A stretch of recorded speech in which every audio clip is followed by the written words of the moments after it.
I know we talked about biomarkers, but in your own opinion, are there some issues with access to the resources that we needed to fully characterize these patients? Obviously, some of these things are not as cheap and as accessible as usual. Yeah. So is access to the resources going to be an issue going forward with trying to characterize these progressive forms of MS?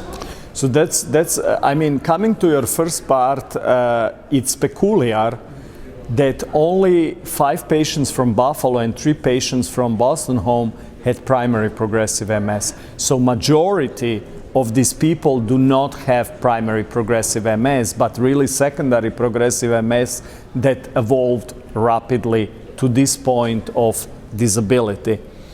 In terms of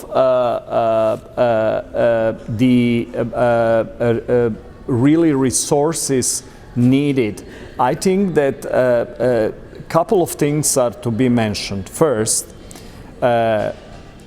one of the spirit ideas why this research has also started was to demonstrate that enriching environment like is the Boston home and level of care they are providing to their residents is extremely important to keep these patients going.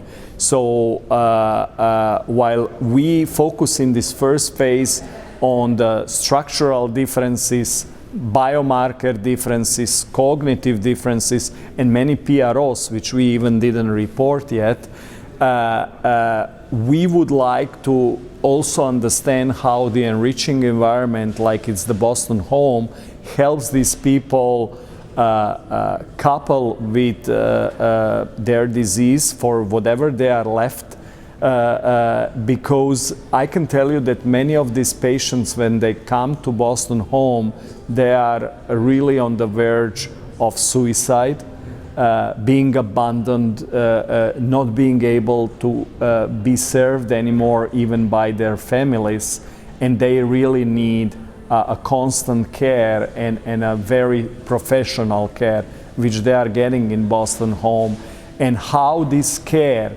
and enriching environment can actually promote whatever is left from their cognitive reserve to better couple with the disease. One thing that may be considered in the future is use maybe a portable MRIs, which we may decide to do in the second phase, and really go with the MRI to the Boston home rather than taking patients.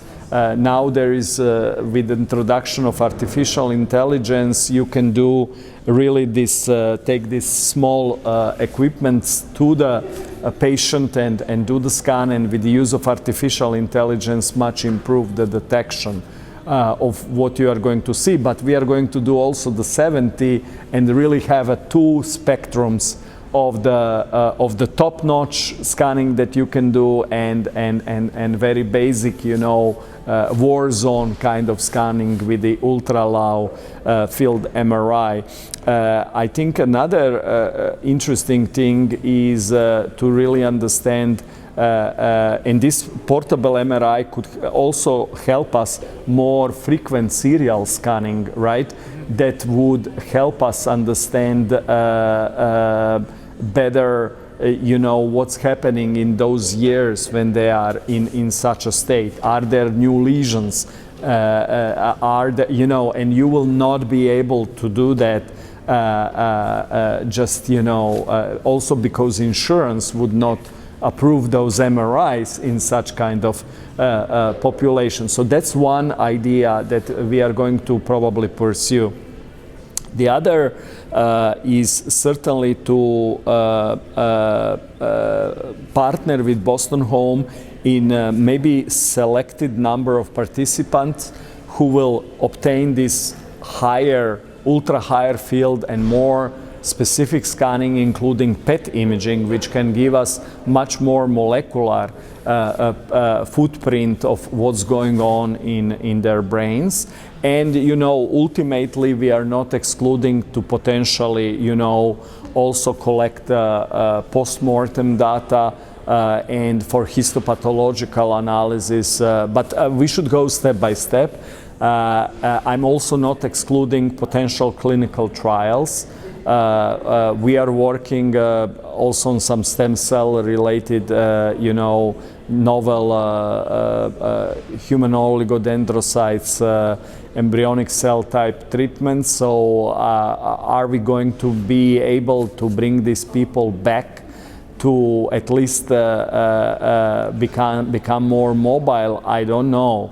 But understanding this population is certainly very important. And while we did the NFL and GFAP, there is so much more to do.